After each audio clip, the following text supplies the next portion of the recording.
করেছি সকালবেলা, আর বেটে লোক একদম কালো কুচকুচে লোক, গোলগাল চেহারা, তো সূর্যের কিরণ পড়েছে, সরষের তেল গায়ে মাখা, দেখতে কেমন চকচক করবে না? তে এসে ছুটে এসে কি করলেন, ঝাঁপ দিলে গঙ্গায়। নিতাই চাঁদ বলেছেন, এই তুই কে রে? কে তুই? তুই আমার নাম গাইতে গাইতে গঙ্গায় ঝাঁপ দিয়ে কি প্রাণ বিসর্জন দিবি নাকি? যখনই শুনতে পেল প্রভুর কণ্ঠস্বর, উদ্ধারণ তাড়াতাড়ি করে গঙ্গার তীরে উঠে দেখলেন আমার প্রভু নিতাই চাঁদ। নিতাই চাঁদকে দেখে ছুটে এসে সামনে থেকে প্রণাম করলেন।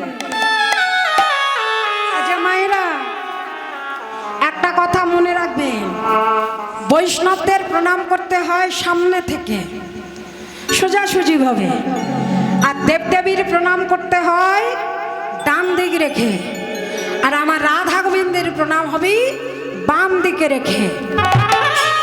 প্রণামের অনেক ভাগ আছে, দেবদেবীকে প্রণাম করবে ডান দিকে রেখে, বৈষ্ণবকে সোজাসুজি, আর রাধা গোবিন্দের প্রণাম হবে বাম দিকে রেখে। তা প্রণাম সেরে বলেছেন, জানো উদ্ধারণ, আমি তো বড় বিপদে পড়েছি। বলে প্রভু তোমার আবার কিসের বিপদ? বলে আমাকে বলেছি আমি বাংলায় গিয়ে হরিনাম করব।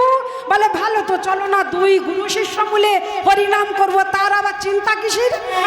বলে তুমি জানো না এরপরে আরেকটি কথা আছে। বলে কি কথা? আমাকে বলেছে আমি যেন বিয়ে করি। তুমি বলতে পারো উদ্ধারণ, এই বয়সে আমাকে কেউ মেয়ে দেবে? আমার চালনি চুলো নেই, কিছু নেই, কে মেয়ে দেবে বললো দেখি? উদ্ধারণ বলেছে না, সে চিন্তা আমি করব, আমি তোমার মেয়ের বিয়ে, আমি তোমার জন্য মেয়ে দেখে দেব। তোমার বিয়ে হবে তো আমি মেয়ে দেখে দেবো, কথা দিলাম। উদ্ধারণ তুমি আমার জন্য মেয়ে দেখবে? বলে হ্যাঁ মেয়ে আমি দেখে দেব। বেশ, তাহলে আমি যাব কোথায়? বলে কেন, আমার সঙ্গে যাবে আমার ঘরে।